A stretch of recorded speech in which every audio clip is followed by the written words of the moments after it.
143 143,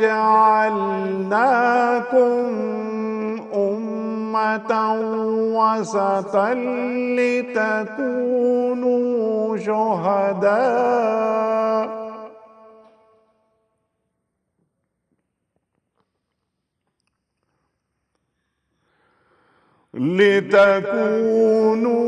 شُهَدَاءَ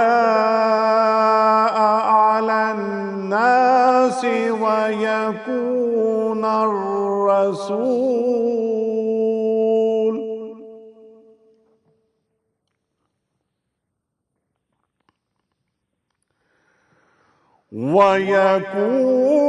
الرَّسُولُ عَلَيْكُمْ شَهِيدًا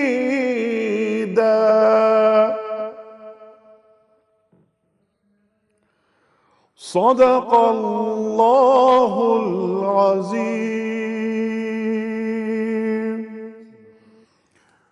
سورہ بقرہ آیت نمبر 143 کا ایک حصہ میں نے آپ کے سامنے تلاوت کیا۔ اللہ تعالیٰ فرما رہا ہے کہ اور اسی طرح تو ہم نے تمہیں ایک امت وسط بنایا ہے تاکہ تم دنیا کے لوگوں پر گواہ ہو اور رسول صلی اللہ علیہ وآلہ وسلم تم پر گواہ۔ صدق اللہ العظیم۔ خواتین و حضرات، سلمان ندوی صاحب کی خدمت میں پہلا سوال، سمپل سوال میں پیش کرنا چاہ رہا ہوں۔ سلمان صاحب، الحمدللہ ثم الحمدللہ، ایک دنیا آپ کی معترف، ایک مشاہدہ آپ کا، بھرپور مشاہدہ، دنیا بھر کا آپ نے سفر کیا، ایک ویژن آپ رکھتے ہیں۔ امت مسلمہ آج جو بڑے بڑے مسائل فیس کر رہی ہے وہ آپ کی نظر میں کیا ہیں، اور اس کے بعد ہم اس کا علاج بھی آپ سے معلوم کریں گے۔ چند بڑے مسائل کی جانب آپ توجہ دلائیے ہماری۔ السلام علیکم ورحمۃ اللہ وبرکاتہ۔ میں بہت ممنون ہوں آپ کا انیق صاحب، آپ نے مجھے دعوت دی، اللہ تعالیٰ قبول فرمائے۔ آمین۔ حضرت بات یہ ہے کہ جو آیت آپ نے بھی قرآن شریف کی پڑھی ہے، اسی تعلق سے رسول صلی اللہ علیہ وسلم کی ایک حدیث ہے، خیر الامور اوسطھا، کہ سب سے بہتر کام وہ ہے جو درمیانی ہو، ایکسٹریم نہ ہو، نہ ادھر جائے نہ آگے جائے نہ پیچھے جائے۔ اعتدال۔ اور اسی لیے اعتدال کا تعلق عبادات سے بھی ہے، اخلاق سے بھی ہے، تمام حیات انسانی سے ہے۔ جو مسائل ہمیں آج پیش آئیں اس کے لیے آپ کو تاریخ سے میں بہت پیچھے جانا پڑے گا، لیکن جو بھی صورتحال پیدا ہوئی ہے اس میں اللہ تعالیٰ ایک اور دوسری آیت میں اشارہ فرماتے ہیں کہ ہم نے تم کو خیر امت بنا کے بھیجا ہے، اور تمہیں ضرورت اس بات کی ہے کہ تم لوگوں کو دعوت دو اسلام کی اور حق کی کے لیے۔ اس سلسلے میں بات سمجھنے کی یہ ہے کہ تقریباً 18ویں 19ویں صدی کے بعد جب سے یورپ کا استعلا شروع ہوا اور جیسے جیسے وہ اسلامی سلطنت میں یا اسلامی ملکوں میں، مسلمان ملکوں میں داخل ہوتے چلے، وہاں کے سب سے بڑا کام انہوں نے جو یہ کیا، جس کی طرف اکبر نے اشارہ کیا تھا اپنے شعر میں، کہ افسوس کہ فرعون کو کالج کی نہ سوچی، ورنہ بچوں کے قتل سے یوں قتل پہ بچوں کے وہ بدنام نہ ہوتا، افسوس کہ فرعون کو کالج کی نہ سوچی۔ تو اس کی وجہ یہ ہے کہ کسی قوم میں کسی چیز کے بھی اگر آپ کو اس کے خیالات کو بدلنا ہے، اس کے طرز زندگی کو بدلنا ہے، تو آپ تعلیم کا نصاب بدلتے ہیں، خود بخود ایک وقت ایسا آتا ہے جب چیزیں بدل جاتی ہیں۔ سبحان اللہ۔ آپ کو حیرت نہ ہونی چاہیے کہ جب انگریزوں کی آمد ہندوستان میں ہوئی ہے تو قبل اس کے کہ وہ ہمارے نصاب تعلیم کو بدلیں، انہوں نے خود عربی پڑھی، خود فارسی پڑھی، خود اردو پڑھی، کلکتہ میں فورٹ ولیم کالج قائم ہوا اور اس قسم کے ادارے قائم کیے، اور پھر اس کے بعد انہوں نے دھیرے دھیرے نصاب بدلا۔ پھر اس کے بعد کی صورتحال یہ ہے کہ ایک زمانہ تھا الازہر میں، مصر میں یا ٹیونس میں، زیتون یونیورسٹی میں، تمام ملکوں میں، مڈل ایسٹ چونکہ مشرق وسط چونکہ یورپ سے قریب ہے، یہ جتنے مسائل پیش آتے ہیں سب سے پہلے مڈل ایسٹ میں پہنچتے ہیں، اس کے بعد ہوتے ہوتے ہمارے تک پہنچتے ہیں، ہمارے یہاں پہنچتے خارہ وقت گزر چکا ہوتا ہے۔ تو اس لحاظ سے ہندوستان میں انگریزوں کی آمد پہ 3 مختلف رد عمل سامنے آئے۔ ایک تو دیوبند کی شکل میں آیا، جس میں اس وقت کا خیال یہ تھا کہ دین کو محفوظ کیا جائے کسی طریقے سے، چانچہ انہوں نے ساری کاوش اس پہ لگائی کہ دینی علوم، دینی تعلیم کو محفوظ کیا جائے، مسلمانوں کو محفوظ کیا جائے، جس میں یقیناً کامیاب رہے وہ۔ لیکن دوسری رد عمل سر سید کی شکل میں ظاہر ہوا، جو انہوں نے اس سے آپ اندازہ کیے کہ ذہنی تبدیلی کا، کہ جو پہلا مدرسہ سر سید نے قائم کیا تھا، اگرچہ ان کی نیت میں اخلاص تھا، لیکن اخلاص ہونا الگ چیز ہے اور صحیح ہونا ایک الگ چیز ہے۔ انہوں نے جو پہلا مدرسہ قائم کیا تھا اس کا نام تھا محمڈن اینگلو اورینٹل کالج۔ سوال یہ ہے کہ لفظ محمڈن کیوں استعمال کیا، جبکہ آپ کو معلوم ہے کہ یورپ کی تاریخ پوری بھری ہوئی ہے اس سے کہ جتنے بھی دنیا کے مذاہب ہیں ان کا جو اصل نام ہے اس کو بدل کر وہ اپنی اصطلاح استعمال کرتے ہیں، نتیجہ کہ ہر مذاہب کا جو عنوان ہے بدل گیا۔ یہی حال اسلام کے ساتھ بھی انہوں نے کوشش کی کرنے کی، اور ایک زمانے میں محمڈن کہلائے جو وہ لوگ جو متبع ہیں اسلام کے، اور جو اسلام ہے اس کو بدل کے محمڈنزم کا نام کیا گیا۔ H.R. گب کی بڑی مشہور کتاب ہے، اس زمانے میں لکھی تھی انہوں نے محمڈنزم کے نام سے، تو مسلمانوں نے اس کو ریسسٹ کیا، مسلمان لگے رہے اس کے پیچھے۔ ایک وقت آیا کہ جب یورپ کے سارے لوگوں نے، جتنے مصنفین ہیں آج کل کے، کوئی لفظ محمڈن استعمال نہیں کرتا، کوئی محمڈن استعمال نہیں کرتا۔ 1959 میں H.R. گب صاحب یہاں آئے تھے، ونفیلڈ کینٹول اسمتھ آئے تھے، لاہور میں بہت بڑا اجتماع تھا، ہمارے یہاں آئے تھے کراچی یونیورسٹی میں۔ وہ اس سوال کی توقع مجھ سے نہیں کر رہے تھے، میں ایم اے کا اسٹوڈنٹ تھا اس زمانے میں، تو میں نے ان سے پوچھا کہ آپ نے اپنی کتاب کو عنوان محمڈنزم کیوں رکھا ہے؟ اس کا وہ کوئی جواب نہیں دے سکے، اس لیے کہ ذہن میں ان کے نہیں تھا کہ یہ سوال کوئی کرے گا۔ لیکن یہ کہ یہی کتاب جو گب کی محمڈنزم کے نام کی تھی وہ اسلام کے سے بعد میں شائع ہوئی، تو یہ تو دوسرا رد عمل تھا جس میں شکست کی طرف ایک قدم پڑ رہا تھا۔ سر سید کا خیال یہ تھا کہ اس میں جو جدید تعلیم ہے وہ بھی شامل کر لی جائے، اس کے اندر ہونا چاہیے، اور دینیات بھی شامل ہونا چاہیے۔ خیال بہت صحیح تھا، بہت صحیح کیا، لیکن ہوا یہ کہ جو عصری تعلیم کے عناصر تھے وہ دینیات کے غالب آ گئے، اور دینیات صرف دینیات تک محدود رہی، اسلامی تاریخ ہے، اسلامی عقائد ہیں، تمام چیزیں اس میں شامل نہیں ہیں۔ یعنی ایک دارالعلوم کے نصاب میں انگریزوں کی آمد سے پہلے فلکیات بھی تھی، اسلامیات بھی تھی، فلسفہ بھی تھا، منطق بھی تھی، یہ تمام چیزیں ہوا کرتی تھیں۔ وہ سب چیزیں نکل گئیں، اس میں سے صرف منطق کو تھوڑی بہت باقی رہ گئی، باقی عقائد تک محدود کر دیا گیا، عبادات تک محدود کر دیا گیا، یا تفسیر حدیث کے جو مسائل وہ پیدا ہو گئے۔ اس کے بعد تیسرا رد عمل علماء کی شکل میں ظاہر ہوا۔ اس کی شکل یہ تھی کہ دونوں کا سنگم ہونا چاہیے، کہ مذہب کو بھی تعلیم بھی ہو، اور ساتھ ہی ساتھ جو عصری علوم ہے وہ بھی شامل کیا جائے۔ نتیجہ ہے کہ 90 میں انہوں نے انگریزی بھی شامل کی، فلکیات بھی شامل کی، میتھمیٹکس بھی شامل کی، ریاضیات بھی شامل کی، تاریخ بھی شامل کی، سیرت بھی شامل کی، اور ساتھ ہی ساتھ تفسیر حدیث وقت سبھی کے۔ ایک اور چیز جو تھی وہ یہ کہ جو اسلامی قوانین فقہ کے اندر کہ تمام جو مسالک اربع ہیں ان کے اصول سے واقفیت ہونی چاہیے۔ اس لحاظ سے اس سے جو ذہن پیدا ہوا وہ ان دونوں ذہنوں سے مختلف تھا۔ لیکن اس کے بعد ہوتے ہوتے یہ ہوا کہ تعلیم میں دھیرے دھیرے جیسے انگریزوں کی آمد بڑھتی گئی، نصاب بدلتا گیا۔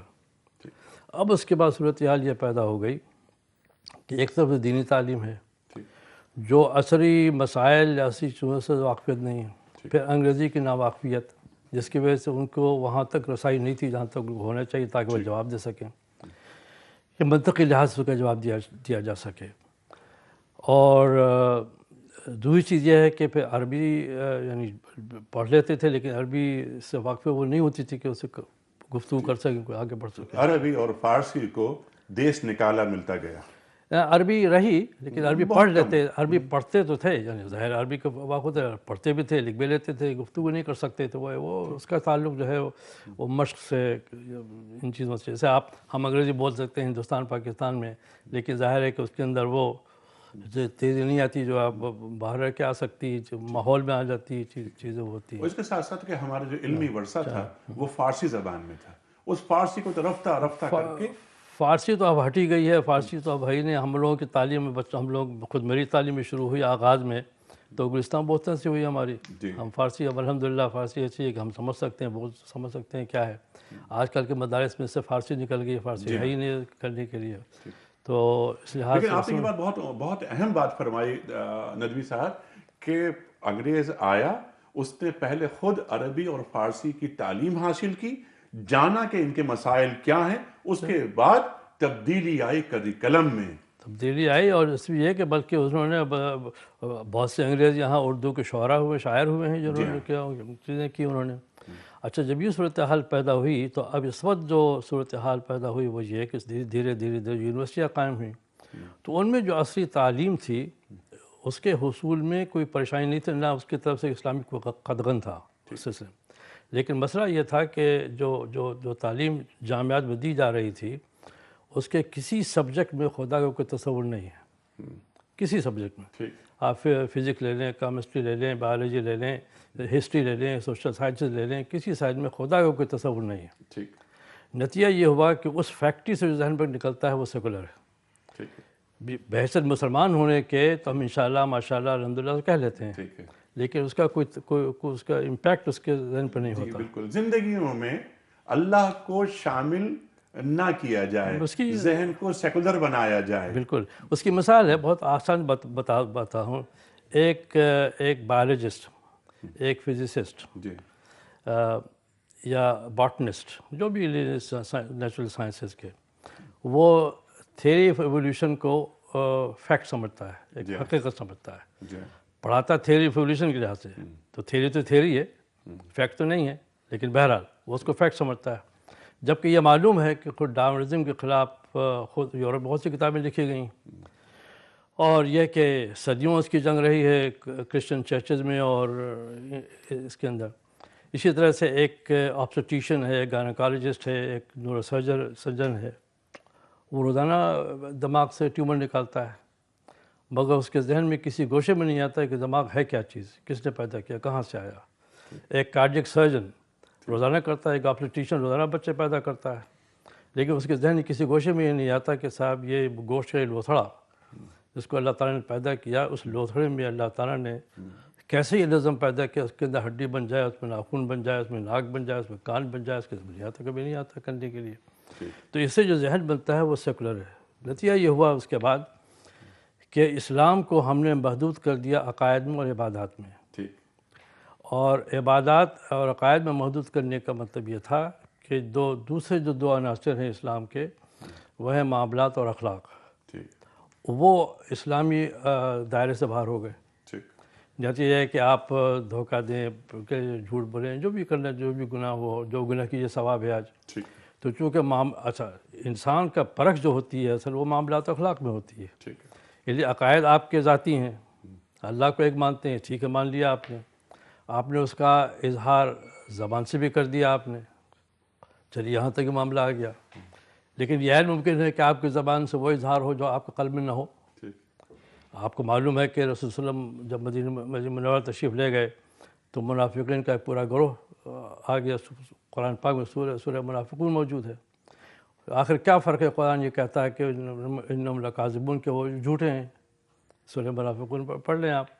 حالانکہ یہ وہ حضرات تھے جو اسلام کا اظہار کرتے تھے اور مدینہ منورہ میں مسجد نبوی میں رسول صلی اللہ علیہ وسلم کے امامت میں پیچھے نمازیں پڑھتے تھے، روزی بھی رکھتے تھے، سبھی وہ کام کرتے جو ایک مسلمان کرتا تھا. لیکن اس کے باوجود قرآن کہتا ہے کہ وہ جھوٹے ہیں اپنے قسم. تو اس کی وجہ یہ تھی کہ اصل پرکھ جو ہوتی ہے وہ معاملات میں ہوتی ہے اور اخلاق میں ہوتی ہے، اور اس کو ہم نے اپنے دائرے سے باہر کر دیا. جہاں تک کہ عبادات کا تعلق ہے، عبادات تو آپ کا ذاتی فعل ہے آپ کے اور اللہ کے درمیان. ہر عبادت جو ہے، اچھا عبادت بتاتے خود مقصود نہیں ہے، عبادات ذریعہ ہے کسی چیز کا حاصل کرنے کا. قرآن پاک کی آیت بسم اللہ الرحمن الرحیم، ان الصلاۃ تنہی عن الفحشاء والمنکر، کہ نماز تم کو بری باتوں سے، فحش باتوں سے روکتی ہے. تو اگر ہماری نماز ہمیں فحش باتوں سے نہیں روکتی، اس کا مطلب ہے کہ ہماری نماز میں کچھ قصور ہے. ٹھیک ہے. اچھا اسی لیے اقبال کا شعر ہے، فارسی کا ترجمہ انہوں نے کیا ہے کہ میں جو سر بسجدہ ہوا کبھی جو زمین سے آنے لگی صدا، تیرا دل تو ہے سنم آشنا تجھے تجھے کیا ملے گا نماز میں. اچھا ندوی صاحب، یہ بات تو بالکل آپ وجہ فرما رہے ہیں کہ حالات و واقعات ایسے ہی ہیں. امت کی سطح پہ اگر ہم بات کریں، آپ پوری امت کو جس طرح دیکھ رہے ہیں ساؤتھ افریقہ میں بیٹھ کر، اور آپ ماشاءاللہ بہت زیادہ اپڈیٹڈ ہیں. یہ فرمائیے کہ اس وقت جیسے مغرب کے ساتھ ایک تعلق مسلمانوں کا، عالم اسلام کا، وہ تعلق کیسا ہے، اسے کیسا ہونا چاہیے، اور مستقبل پر نگاہ رکھتے ہوئے ہمیں اپنی حکمت عملی کیسے بنانی چاہیے؟ دیکھیے حضرت، بات سمجھنے کی یہ ہے کہ جہاں تک مغرب کا تعلق، جب آپ مغرب کی بات کرتے ہیں تو عام طور سے اس کا تعلق یورپ سے ہوتا ہے. ٹھیک.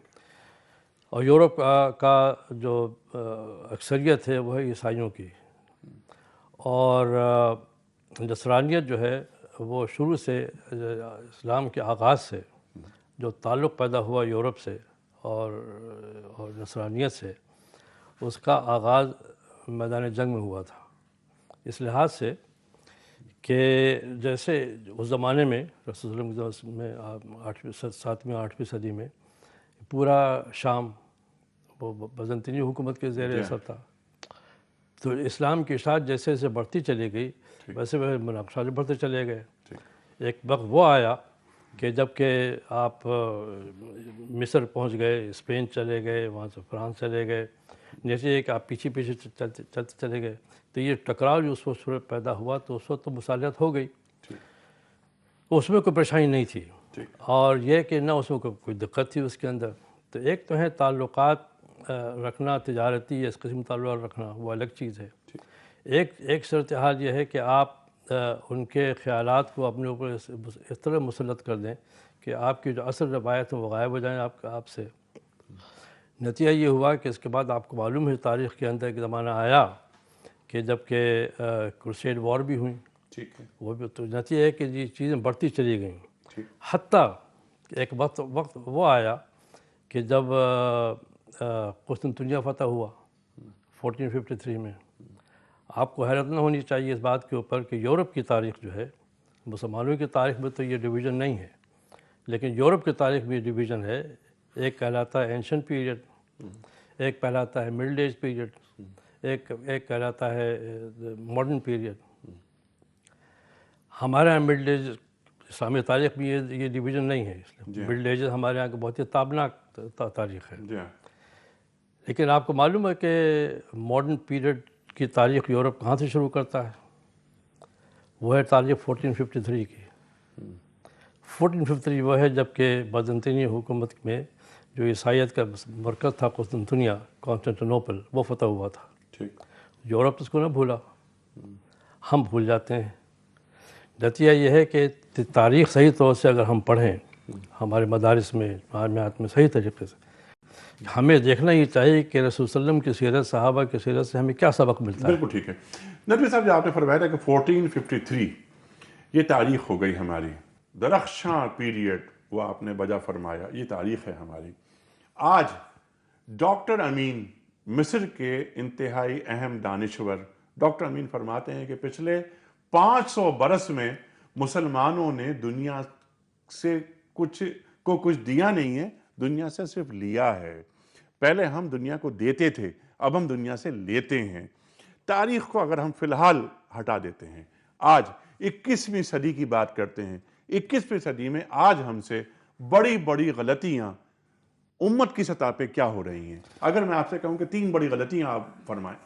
سب سے بڑی بات جو میں نے بہت ہی ابتدا میں نے اشارہ کیا تھا کہ تعلیم نظام کو صحیح کرنا ہے. ٹھیک ہے. اس کے اندر ایک زمانہ تھا جب کہ غزالی کو لے لیجیے، غزالی کی بہت مشہور کتاب ان کے اپنی سوانح عمری ہے المنقذ من الضلال، کہ ان کا مسئلہ یہ تھا کہ جہنم سے کیسے نجات پائی جائے اور جنت کا کیسے حاصل کیا جائے. اس زمانے کی جو تحریکیں تھیں ان تمام طریقے فلسفہ، منطق، ہر چیز میں ڈوب کے نکلے وہاں وہ. ٹھیک ہے. اور اس کے بعد پھر انہوں نے کتاب لکھی، پھر اسی کے بعد انہوں نے یا علوم الدین لکھی. تو بات یہ ہے کہ ہمارے مدارس میں یا دارالعلوم میں جو بس ہے کہ ہم جو کتابیں وہاں شامل ہیں نصاب میں، وہ سب وہ ہیں جو یورپ کی ہیں، مگر اس پہ جو ذہن جو تحقیقی ذہن ہوتا ہے وہ پیدا نہیں کیا گیا. ٹھیک ہے. مدارس بھی صورتحال یہی ہے. جی. ایک بات آپ کا کیسے بات آگے بڑھے گی؟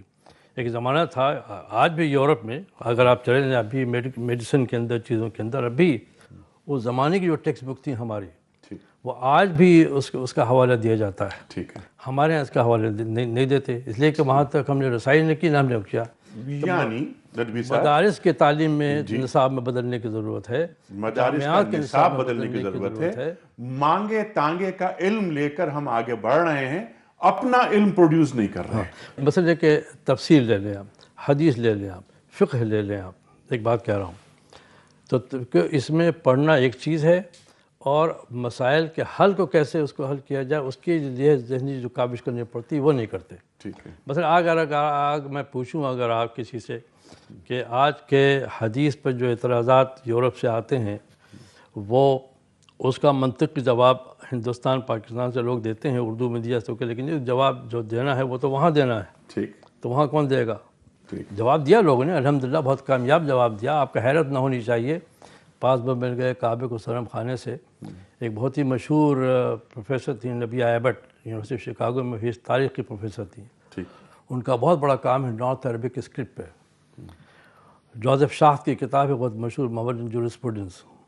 اس کا ان کا خیال یہ تھا کہ احادیث جو ہیں یہ فقہا کی طرف سے ایجاد کردہ ہیں اپنے فیصلوں کو معتبر بنانے کے لیے حدیث کے. نبیہ ایبٹ نے کہا کرتی تھی، اکثر کہا کرتی تھی کہ آئی ہوپ جوزف شاخ لیوز ٹو سی مائی بک، کہ جوزف شاخ زندہ رہے میری کتاب دیکھنے کے لیے. نارتھ عربک اسکرپٹ پر اس کی دوسری جلد ہے، اس میں نے منہ توڑ جواب دیا ہے جوزف شاخ کا، اور بھی لوگ جواب دیا. مصطفیٰ اعظمی کی بہت مشہور کتاب ہے کرنے کے لیے. میرا کہنے کا مطلب یہ ہے کہ ایک ذہن ایسا ہونا چاہیے جو تحقیقی ہو، آپ اس کو منطقی طرح سے آپ اس کا جواب دے سکیں. ٹھیک. جو ہمارے یہاں پیدا نہیں ہوتا. آج اگر معلوم کیا جائے کہ صاحب جو جتنی تفسیریں لکھی گئی ہیں، سنی سنائی بات ایک الگ ہے، لیکن علمی طریقے اس کا جواب دینا کہ کس تفسیر میں کیا پرابلم ہے، کیوں ہے، کیسی ہے، اس کا کوئی نہیں ہوتا.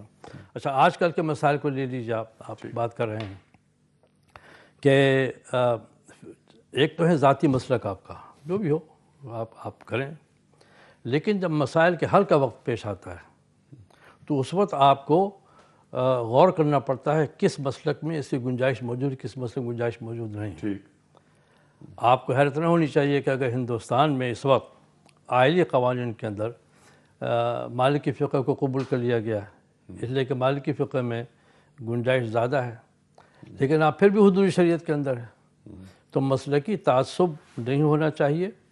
دین میں تعصب ہو تو کوئی بات نہیں ہے، مطلب یہ کہ آپ مسلمان ہیں، جو بھی آپ کی شخصیت ہو، لیکن مسلکی تعصب نہ ہونا چاہیے. ٹھیک ہے. اچھا، دین کے تعصب سے کیا مراد ہے آپ کی؟ دین سے مراد یہ ہے کہ ہم مسلمان ہیں اور مسلمان ہونے پر فخر کرتے ہیں. ٹھیک ہے. اس پر اگر آپ قائم رہیں تو بالکل صحیح ہے. یعنی امت محمدیہ صلی اللہ علیہ وسلم کا حصہ رہتے ہوئے وحدت انسانی پر نظر رکھی جائے اور اپنے اخلاق و کردار سے وہاں تعصب کو ہٹا کر انسانیت کو ایک کیا جائے. اقبال نے جو بات کی تھی نا کہ مکے نے دیا خاک جنیوا کو یہ پیغام، جمعیت اقوام کے جمعیت آدم، کان الناس امتوں واحدہ کی بات کی جائے. دیکھیے اقبال کا شعر ہے کہ ہوئے کس درجہ فقیہان حرم بے توفیق، خود بدلتے نہیں قرآن کو بدل دیتے ہیں. ٹھیک.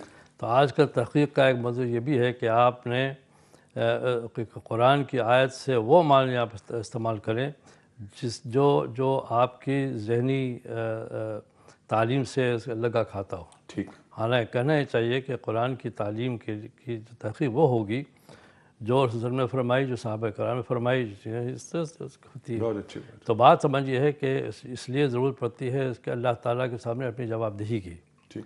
اور اسی لیے سب سے پہلی شرط یہ ہے کہ جو بھی ہم کام کریں اس میں اللہ تعالیٰ کے سامنے جواب دہی کا احساس ہونا چاہیے. آپ نے قرآن پہ ایک آیت پڑھی تھی، یہ بھی آپ نے ابتدا میں، کہ ہم نے تم کو گواہ بنا کے بھیجا ہے، رسول تم کو گواہ بنا دیے جائیں گے. اسی سلسلے کی جو دوسری آیت جو بڑی مضبوط آیت ہے وہ ہمارے غموں کا علاج ہے، مگر افسوس یہ ہے کہ اس طرف توجہ نہیں ہوتی، اس لیے کہ اس میں محنت کرنی پڑتی ہے. آدمی کو کسی جگہ بھی آپ جائیں، کسی ماحول میں آپ جائیں، ماحول تو آپ کو بنانا پڑتا ہے، لیکن اگر آپ ماحول میں آپ خود بن جائیں تو پھر تو بہتے چلے جائیں گے، اس کی تھا نہیں ملے گی.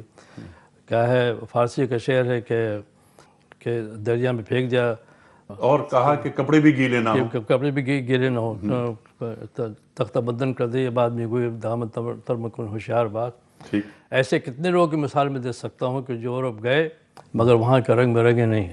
ٹھیک ہے. میں تو اکثر یہ کہتا ہوں کہ آپ کسی کی نہ سنیں، اقبال کی سنیں تبھی مسلمان آپ ہو جائیں. کیا بات ہے. کہ اس لیے کہ اقبال تو بھائی مولوی نہیں تھے، ٹھیک. لیکن یہ کہ اقبال کی جو تعلیم ہے کتنے لوگوں نے اس پر کام کیا ہے. دیکھا آپ دیکھ لیجئے اس کے اوپر. ٹھیک ہے. مولانا محمد علی مرحوم کو دیکھ لیجئے. سبحان اللہ. اقبال مروب نہیں ہوتے کہ خیرہ نہ کر سکا مجھے جلوہ دانش فرنگ، سرما ہے میری آنکھ کا خاک مدینہ و نجف. یہاں اقبال کیا مغرب کے تعلق سے کیا فرما؟ جی حضرت، اس سے بڑھ کے اقبال کے بڑا زبردست ہے کہ یہ زائران حریم مغرب ہزار رہبر بنے ہمیں ان سے واسطہ کیا تو سے نا آشنا رہے ہیں.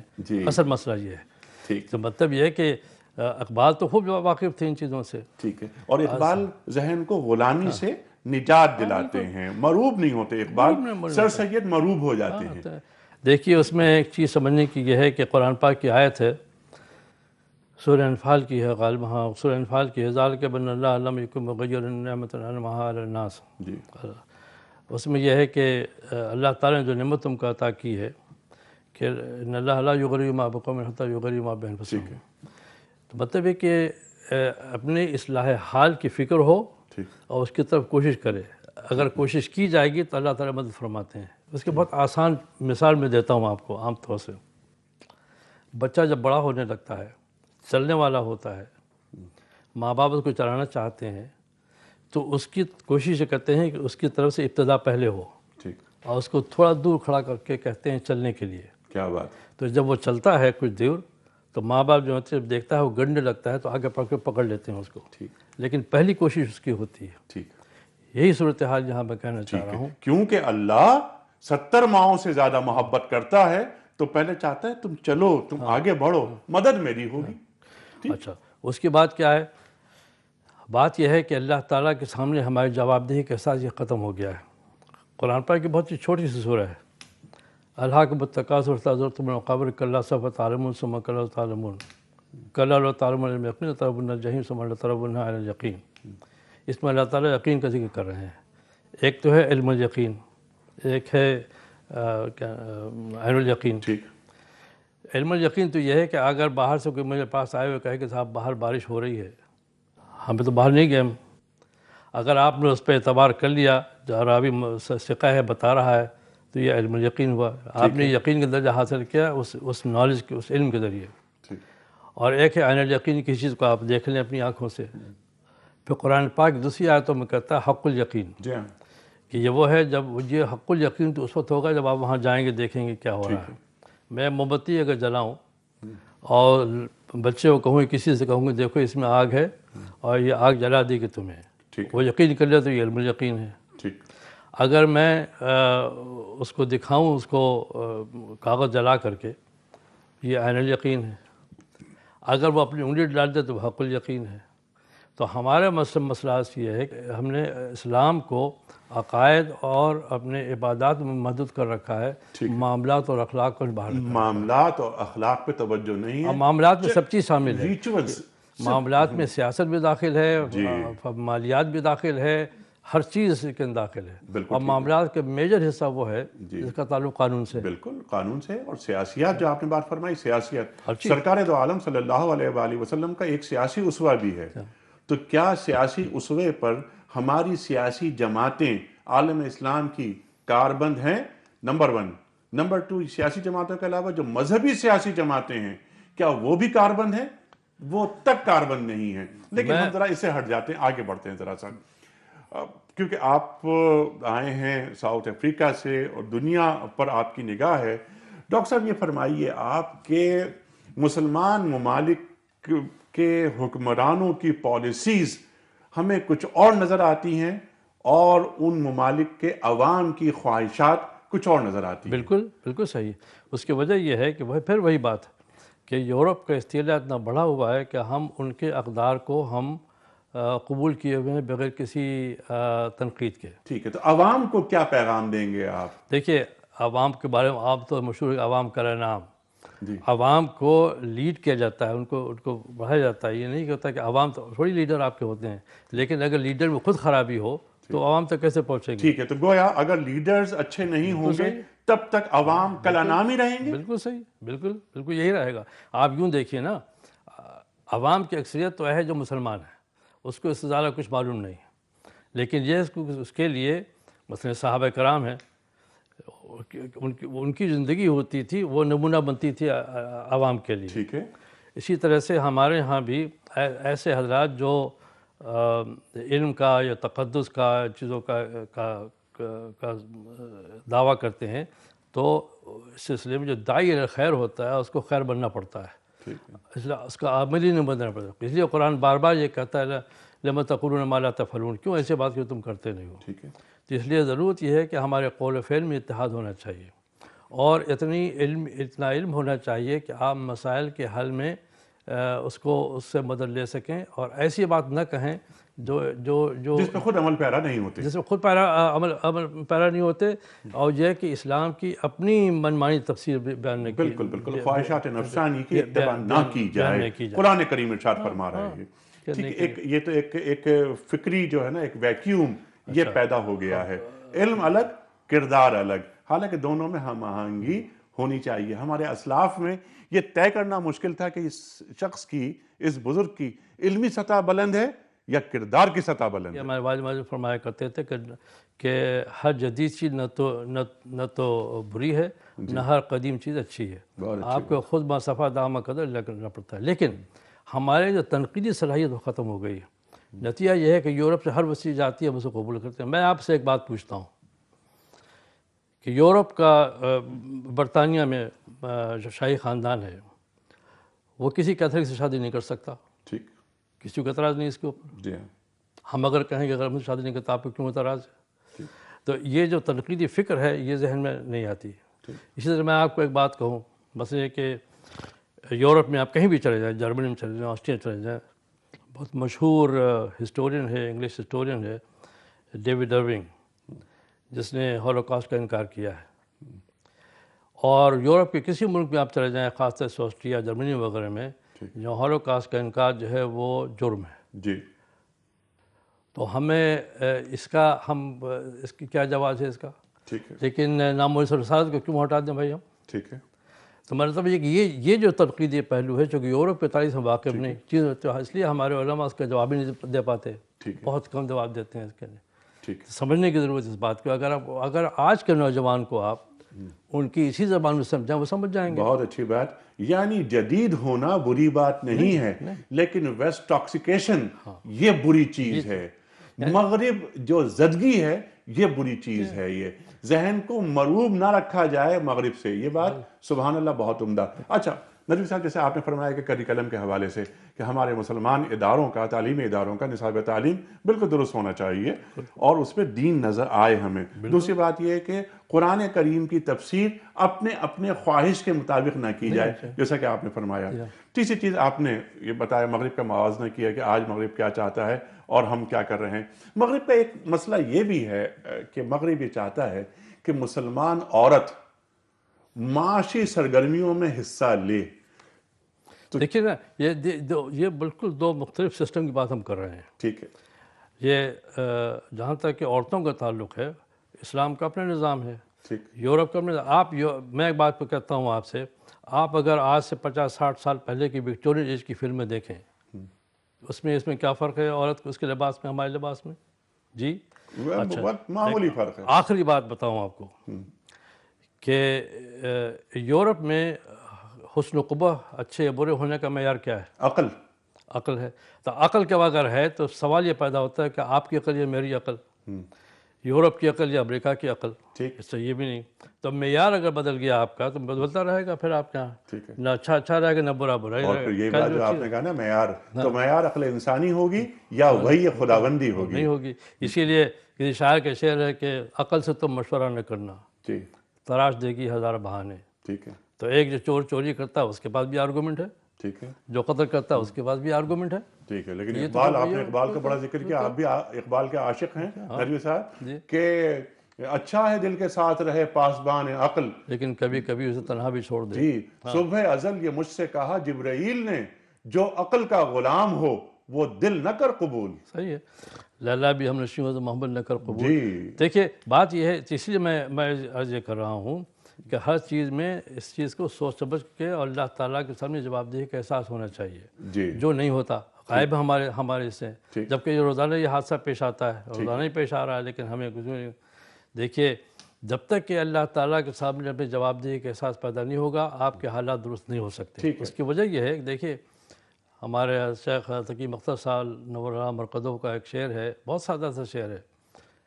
جو کرتے ہو تم چھپ کے اہل جہاں سے، جو کرتے ہو تم چھپ کے اہل جہاں سے، کوئی دیکھتا ہے تجھے آسماں سے. کیا کہیں. یہ ہمیں احساس اس کا نہیں ہوتا. اس لیے ہمارے سمجھے کہ یورپ کی اچھی چیز ہم کیوں نہیں لیتے. دیکھیے یورپ میں ایک بڑا حصہ ہر جگہ جمہوریت جو ہے وہ ایک مذہب بن چکا ہے. ٹھیک ہے. لیکن آخر چائنا کہتا ہے وہ بھی جمہوریت ہے، امریکہ والے بھی کہتے ہیں جمہوریت ہے، یورپ والے بھی کہتے ہیں جمہوریت ہے، مگر تمام جمہوریتوں میں ایک اختلاف ہے. اسلامی تاریخ میں ایسا کبھی کوئی وقت نہیں آیا. یہ بات جو میں کہنے جا رہا ہوں بہت سخت ہے، اور آپ چاہیں تو کاٹ دیں، آپ کی مرضی ہے، لیکن یہ کہ میں بات کہنے جا رہا ہوں بہت سخت ہے، لیکن ہے حقیقت کہ اسلامی تاریخ میں ایسا کبھی کوئی وقت نہیں آیا کہ مسلم حکومتیں کسی غیر مسلم حکومتوں کے ساتھ مل کر اسلام کے خلاف کام کریں. ٹھیک. اکا دکا مثالیں آپ کو ملیں گی. ٹھیک. لیکن سوال یہ ہے کہ آخر اسلام سے کیا پریشانی ہے ان کو. کیا بات یہ ہے، اس کی وجہ یہ ہے کہ آپ کو محکوم بننا پڑتا ہے، اور یہ تو آنی جانی دنیا ہے، سوال جواب تو ہوگا. اور اس لیے اس کو سمجھنے کے لیے، یورپ کو سمجھنے کے لیے یورپ کی تاریخ پڑھنی پڑے گی. اس کے بعد آپ اس کو بات کر سکتے ہیں. کہ جب اسلام میں بھی جو آپ میرے والد مادر رحمۃ اللہ کی سیرت النبی کی جو 7ویں جلد ہے وہ معاملات پہ ہے، اگر آپ اس کو پڑھیں تو آپ کو اندازہ ہوگا. بس لوگ یہ سمجھتے ہیں کہ اسلامی حکومت کا قیام اسلام کا مقصد ہے. وہ مقصد نہیں ہے، وہ ذریعہ ہے. اصل مقصد جو ہے وہ ہے اسلامی معاشرہ کا قائم کرنا. رسول اللہ صلی اللہ علیہ وسلم مکہ مکرمہ میں سے مدینہ منورہ میں جو ریاست قیام پیدا ہوا وہ مقصد نہیں تھا. وہ آپ نے جو معاشرہ تبدیل کیا اس کی وجہ سے، اس کے نتیجے میں اسلامی ریاست قیام پیدا ہوا. اچھا اگر ہے تو اب یہاں پاکستان میں مولانا علی میاں، مولانا محسن علی ندوی صاحب نے ایک کتاب لکھی حدیث پاکستان. وہ جب یہاں کئی مرتبہ آئے، سوال ان کے ذہن میں یہ تھا کہ پاکستان اسلامی ریاست اب تک کیوں نہ بن سکا. اس میں ایک جملہ لکھا ہے جو بڑا عظیم الشان ہے. انہوں نے لکھا کہ بات اصل یہ ہے کہ اہل پاکستان کو، پاکستان والوں کو اسلام کی ابدیت اور کاملیت پہ یقین نہیں ہے. تو اگر اس چیز پہ یقین نہیں ہے تو کیسے ہوگا؟ پھر ہر چیز کو ہم مغرب کے آئینے میں دیکھتے ہیں، ہر چیز میں آتے ہیں. تو آپ درمیان میں ایک بات بہت اہم فرمائی تھی کہ مغرب کی جو خوبیاں ہیں انہیں بھی لے لیا جائے. مغرب سے ایک تو ہوتا ہے اتباع، دوسری چیز ہوتی ہے انتفاع. تو انتفاع پہ غور نہیں کرتے ہم. مغرب میں جو خوبیاں ہیں، مغرب علم حاصل کرتا ہے، سائنس میں، ٹیکنالوجی میں بہت آگے ہے، اس کو ہم قبول نہیں کرتے. ہم جو گندی چیزیں ہیں، فحاشی ہوگی، ننگا پن ہوگا، بے پردگی ہوگی، اس کو لے لیں گے. ایون یہ کہ ہندوستان ہمارا پڑوسی ملک جو گندی فلمیں ہیں، ڈانسز ہیں، وہ لے لیتے ہیں. لیکن ہمیں یہ نہیں معلوم ہوتا کہ سائبر سٹیز انہوں نے بنا دیے ہیں، اور آئی ٹی انڈسٹری اتنی زیادہ آگے بڑھ گئی ہے کہ دنیا بھر کے لوگ ہندوستان جاتے ہیں. ہم آئی ٹی سٹیز نہیں بنا سکتے، ہم آگے نہیں بڑھ رہے، اپنی معیشت کو مضبوط نہیں کر رہے. اچھا مولانا، آخر کے چند منٹ ہیں، میں چاہتا ہوں کہ آپ یہ فرمائیے کہ اس وقت جو موٹے موٹے کام ہیں امت کے حوالے سے وہ ہمیں کیا کرنے چاہیے. سب سے پہلے ہمارے جو مسلمان حکمران ہیں، 57-58 اسلامی ریاستیں، ان حکمرانوں کی کارکردگی کیسی ہے؟ حضرت بات پھر وہیں آ کے رکتی ہے کہ مسئلہ یہ ہے کہ 57 ہوں، 58 ہوں، 59 جو ہوں، جتنی بھی ہوں، لیکن یہ سب یہ ہیں، یہ کالانعام ہے. اس لیے کہ ایک بھیڑ ہے جو چل رہی ہے یورپ کے پیچھے. ٹھیک ہے. علاج اس کے علاوہ کچھ نہیں ہے کہ اگر اسلام کے اعتقاد پر اگر جم جائیں اور اللہ تعالیٰ کو حافظ ناصر سمجھیں اور کسی اس کا نقصان کا خیال نہ کریں. اور اگر یورپ کی طرف نظر رکھیں، دیکھیں نا، میں زمبابوے کو لے لیجیے آپ. ایک معمولی سا ملک ہے اس کا، وہ کھڑا ہوا یورپ کے خلاف، وہ کیا کر سکا؟ غربت ہمارے مسلمان یا پاکستان میں لوگ اپنی جو تناسانی ہے، آفنی ہے، جو کلچر ہے، اس کو قربان کرنے کو تیار نہیں ہے۔ ایک زمانہ تھا جب کہ آپ یاد ہو اگر آپ کو کہ سڑک کے نیچے، درخت کے نیچے بیٹھ کر کے، میز پہ بیٹھ کر کے ہم کیا کرتے تھے۔ آج کل ہمارا وی آئی پی کلچر ایسا ہے۔ میں ایک بات بتاتا ہوں، ایک چھوٹی سی بات بتاتا ہوں آپ کو۔ ٹریفک دیکھ لیجیے آپ، ریڈ سگنل پہ کتنے لوگ کھڑے ہوتے ہیں، کتنے لوگ نکل جاتے ہیں، اور جو کھڑا ہوتا ہے اس کو بیوقوف سمجھتے ہیں۔ لیکن یہی ڈرائیور جو یہاں چلتا ہے، جب وہ ساؤتھ افریقہ جاتا ہے، یورپ جاتا ہے، کیسے اس کی اتباع کرتا ہے؟ تو یورپ کے قانون کی اتباع اور اس کو آبزرو کرنا، وہ کیوں نہیں سیکھتے ہم اس سے؟ لیکن یورپ کے ان چیزوں کو ہم سیکھتے ہیں۔ آج کا علاج اس کے علاوہ کوئی نہیں ہے کہ آپ اسلام صحیح طور سے مسلمان اس طرح سے ہوں کہ آپ کے عقائد، آپ کے عبادات، آپ کے معاملات، آپ کے اخلاق سب اسلام کے تابع ہوں۔ اور اس کے لیے دیکھیے قرآن پاک کی آیت ہے، انما المؤمنون الذین آمنوا باللہ ورسولہ وجاہدوا بانفسہم وانفسہم فی سبیل اللہ اولئک هم الصادقون۔ تو اس ایمان کی حفاظت صحابہ نے جان دے کر کی ہے۔ آج بھی آپ کو اس ایمان کی حفاظت کے لیے جان دینی پڑے گی۔ جب تک کہ آپ اس کے قربانی دینے کے آپ تیار نہیں ہو، کوئی بھی سسٹم ہو، اس کے لیے جب تک کہ آپ قربانی نہیں دیں گے اس وقت تک آپ کامیاب نہیں ہو سکتے۔ اس لیے اسلام کی حقانیت کی جب تک آپ اس کے تیار نہیں ہوں گے وہ نہیں ہوگا۔ اور یہ چاروں چیزیں ہونی چاہیے، عقائد بھی ہوں، معاملات بھی ہوں، عبادات بھی ہوں اور اخلاق بھی ہوں۔ سب اپنے آپ کو تابع کیا جائے اسلامی احکام کا، تب ہو سکتا ہے۔ اس کے لیے ضرورت یہ ہے کہ چاہے عالم ہو یا غیر عالم ہو، اس کو خیر بننا پڑے گا۔ اس لیے کہ لوگ جو دیکھتے ہیں وہ ان لوگوں کو دیکھتے ہیں، اپنے لیڈروں کو دیکھتے ہیں، تو لیڈروں میں اگر کمزوریاں ہیں، ہم نے اپنے آپ کو اتنی مسلکوں میں تقسیم کر رکھا۔ میں پوچھتا ہوں قبر میں جب سوال ہوگا تو کوئی کہے گا کہ صاحب میں دیوبندی ہوں یا میں فلاں ہوں یا فلاں ہوں یا مسلمان ہونا چاہیے؟ مسلمان پوچھے گا آدمی، کون پوچھے گا چیزوں سے؟ بالکل، سبحان اللہ سبحان اللہ۔ اور آپ نے ایک جملہ درمیانے فرمایا ہے کہ خیر کی علامت ہونا چاہیے، اور خیر کا مطلب ہے جمال۔ لما تقولون ما لا تفعلون، لما تقولون ما لا تفعلون۔ اے ایمان والو وہ بات کیوں کہتے ہو جس پہ خود عمل پیرا نہیں ہوتے؟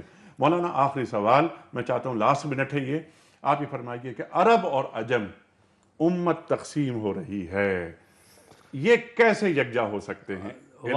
وہاں عرب کا مسئلہ بھی وہی ہے جو ہندوستان اور پاکستان کا مسئلہ ہے۔ وہاں بھی سیکولرزم بڑی تیزی کے ساتھ آیا ہے اور آ رہا ہے، اور جتنی بھی یورپ کی برائیاں ہیں وہ سب وہاں آ رہی ہیں جو یہاں بھی ہیں۔ میں آپ سے پوچھتا ہوں کہ آخر میں بہت کم دیکھتا ہوں، لیکن یہ کہ بہرحال یہاں کے اخبارات یا ٹی وی کے پروگرام، اس کے اندر ہندوستان کی فلموں کی نمائش اور کیٹ واک اور ڈاگ واک اور کیوں ہو رہا ہے؟ اس کا اسلام سے کیا تعلق؟ اسی طرح سے عرب میں آپ چلے جائیے، مصر میں اس وقت جو ہوا حادثہ پیش آیا ہے، آپ اس کے کوئی ثبوت پیش کر سکتے ہیں؟ اس کا حل کیا ہے مولانا؟ حل اس کے علاوہ کوئی نہیں ہے کہ آپ اپنی قیمت دینے کو تیار ہوں۔ اگر آج آپ قیمت دینے کو تیار ہوں، آج بھی یورپ آپ کی غلامی کرے گا، لیکن ہم اس قربانی کو جان دینے کو تیار نہیں ہیں کہ ایمان کی حفاظت اپنے ہر شکل سے کی جائے، اپنے اخلاق سے، اپنے کردار سے، اور اس کو قبول نہ کریں۔ ایمان کی حفاظت کو آپ نے فوکس کیا مولانا، میں بڑا ممنون، بڑا شکر گزار۔ خواتین و حضرات، ہماری خوش بختی کہ آج سید سلمان ندوی صاحب ہمارے خصوصی مہمان، ان سے گفتگو کی اور بہت سے اہم نکات سامنے نکل کر آئے۔ خواتین و حضرات، ایسے علماء، ایسے دانشور اللہ انہیں سلامت رکھے جو حالات حاضرہ پر بھرپور نگاہ رکھتے ہیں، مسائل کا ادراک بھی ہے، اعتراف بھی، اصلاح کی کوششیں بھی، حل کے تمام تر جو مظاہر ہیں وہ سامنے لاتے ہیں۔